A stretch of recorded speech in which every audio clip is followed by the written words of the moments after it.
Need for Speed Underground is the 7th game in the Need for Speed series. It was developed by EA Black Box and published by Electronic Arts in 2003. Need for Speed Underground gave life to a dying franchise by getting rid of sports and exotic cars, and instead, they used imports with a heavy emphasis on customization. Underground was the first Need for Speed game to feature a career mode with a storyline. As stated earlier, this was the first game in the series to feature customization on your cars with a large variety of brand name performance and visual upgrades. This was hands down my favorite part of the game.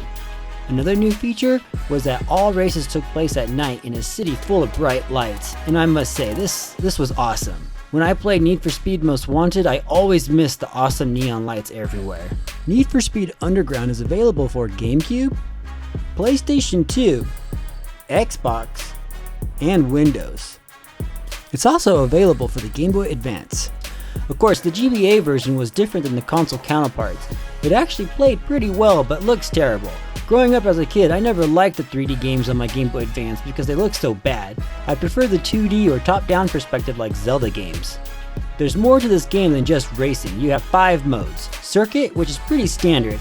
You race with up to 3 opponents and do 1 or more laps. Then you have Knockout mode, which is similar to Circuit, but each time you do a lap, the last place person gets knocked out.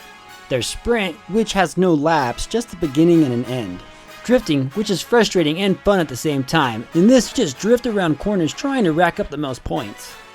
Then Drag Racing, which is my favorite, and in this mode, you drag down a straight line and have to shift your gears on the green light for a perfect shift.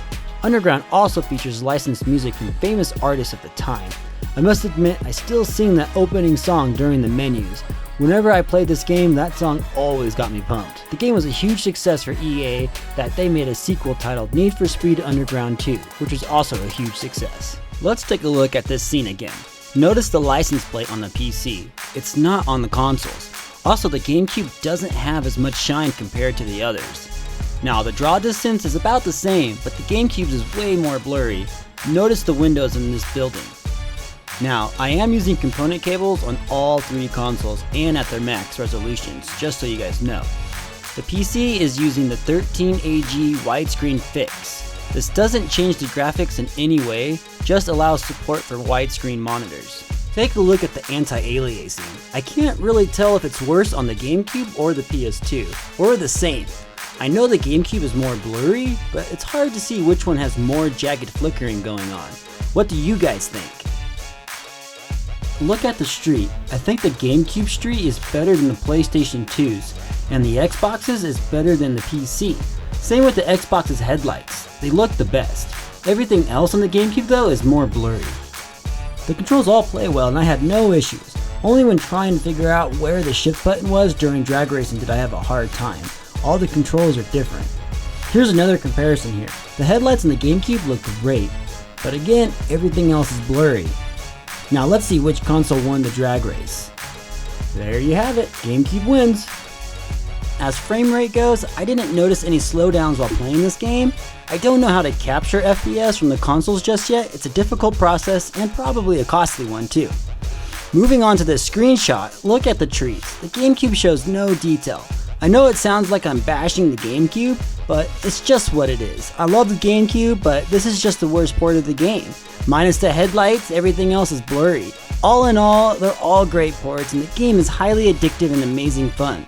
I'd be happy to play any version anytime, and there's really not much else to compare, so I guess that's it.